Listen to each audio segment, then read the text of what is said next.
आपका स्वागत है आपके अपने YouTube channel with my garden में। दोस्तों, शहद और मोम की महत्ता का वर्णन सभी सभ्यताओं और ग्रंथों में भोजन एवं औषधि के रूप में बताया गया है। भारतवर्ष की आयुर्वेद पद्धति में शहद का योगवाही के रूप में विशेष स्थान है। शहद का प्रयोग सभी त्योहारों एवं मनुष्य के जन्म से मृत्यु तक की आवश्यक क्रिया में बताया गया है। शहद न केवल संपूर्ण भोजन है बल्कि एक उत्कृष्ट औषधि भी है। ऐसे ही टॉपिक के साथ दोस्तों आज हम मधुमक्खी के बारे में आपको बताने वाले हैं। गर्मी के सीजन में के दौरान नए मधुमक्खियों का झुंड छत पे ऐसी जगहों पर लगना पसंद करते हैं जहां पेड़ पौधों, खेत, फसल, फूलों की खेतियां, गार्डन हो। वहाँ शहद को इकट्ठा करने में मधुमक्खी को ज़्यादा आसानी होती है। ऐसे क्षेत्रों में जहाँ माहौल बनता है मधुमक्खियों का ज़्यादा अट्रैक्ट होती है, खास करके ऐसे माहौल में।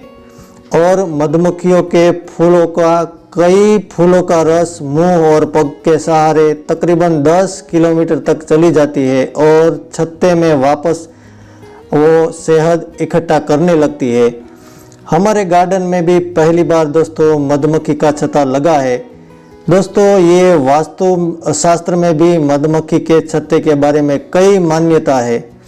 कई जगह पर शहद की खेती भी होती है, मतलब उसके पास जहाँ जगह की कमी नहीं है वे मधुमक्खी के उछेर में भी इस मधुमक्खी को लगाते हैं और अच्छी मात्रा में शहद का स्टॉक करते हैं। ज़्यादा मात्रा में इसकी पेटियां और बॉक्स खेत में रखे जाते हैं और एक्स्ट्रा पड़ी जगहों पर इस तरह के जो मधुमक्खी के पेटियां बॉक्स होती है वहाँ मधुमक्खी का उछेर किया जाता है और कुछ प्रोसेस के बाद, कुछ समय के बाद उसको बोटलिंग किया जाता है। आपने ज़रूर ही दोस्तों इसको खाने में प्रयोग किया ही होगा। मधुमक्खी की भी एक से ज़्यादा प्रजाति आती है, जैसे छोटी बड़ी सभी मधुमक्खी जहरीली भी नहीं होती है। इसमें भी दोस्तों रानी मक्खी का विशेष स्थान होता है। बाकी सभी मक्खियाँ वर्कर होती है और सैनिक भी बोल सकते हैं इसे आप। ऐसी होती है जो आप कम काम शहद, ज़्यादातर उसका काम है वो दोस्तों शहद बनाने का ही लगातार करती ही रहती है। पेड़ पौधों फूलों के रस को इकट्ठा करने में, छत्ते में स्टोर करने का काम ही लगातार ऐसे ही मधुमक्खियों का चलता ही रहता है। घरेलू उपयोग के लिए भी शहद बहुत ही गुणकारी माना जाता है। खाली छत्ते का मींज जो हम मोम बोलते हैं वो भी दोस्तों विशेष स्थान रखता है। केवल शहद ही विशेष स्थान नहीं है, इसका मोम है वो भी विशेष स्थान रखता है, जो मलहम बनाने में, बाम, मोमबत्ती, polish, cosmetic item, lotion, cream, lipstick बनाने में भी यूज़ किया जाता है। मधुमक्खी का छत्ता मोम से बना होता है और मधुमक्खी की पेट की ग्रंथि से वो निकलता है। तो जितना शहद यूज़फुल है उतना ही उसका छत्ता भी जो मोम है वो भी यूज़फुल ही दोस्तों है।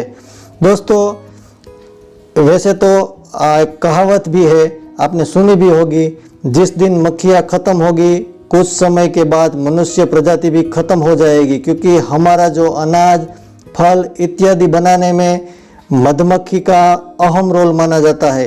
तकरीबन 70 से 80% है वो दोस्तों पोलिनेशन, जो हम परागराज या तो पराग भवन बोलते हैं, वो मधुमक्खी से ही होता है।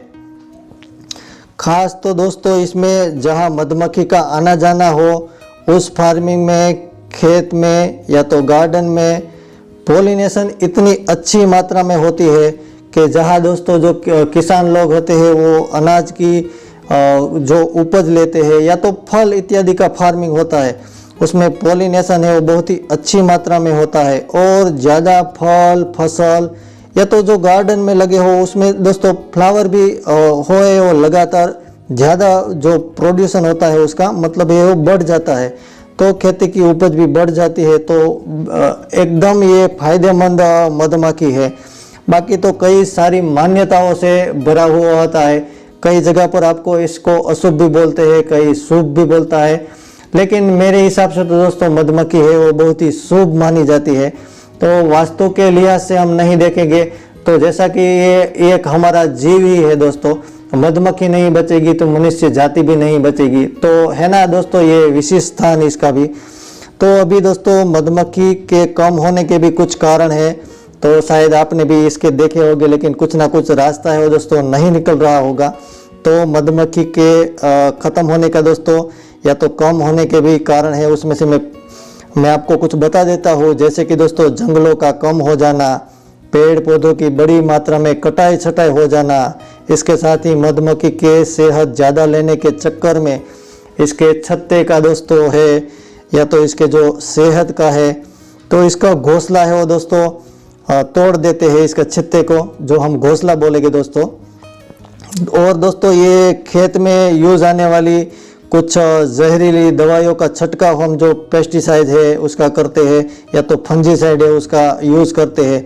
तो ये जहरीली दवाइयों का हद से ज़्यादा यूज़ करना भी दोस्तों मधुमक्खियों के लिए घातक हो सकता है, क्योंकि उससे दोस्तों मधुमक्खियाँ है वो चली जाती है या तो मर भी जाती है दोस्तों।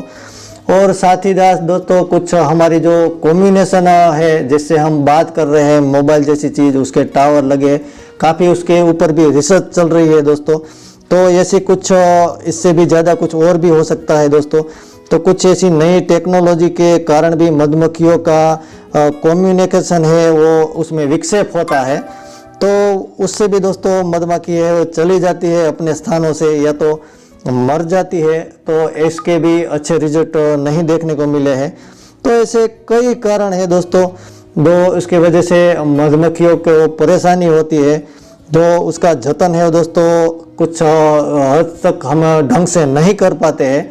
तो आई होप दोस्तों कि आपको मेरे गार्डन में ये मधुमक्खियाँ बैठी हुई है, आपको आज की वीडियो है वो अच्छी लगी होगी। काफ़ी हद तक मेरे पास जितनी जानकारी है वो मैंने आपको दी है। वीडियो अच्छी लगी हो तो लाइक शेयर सब्सक्राइब कर दीजिएगा। आज के लिए इतना ही, बाय बाय, टेक केयर।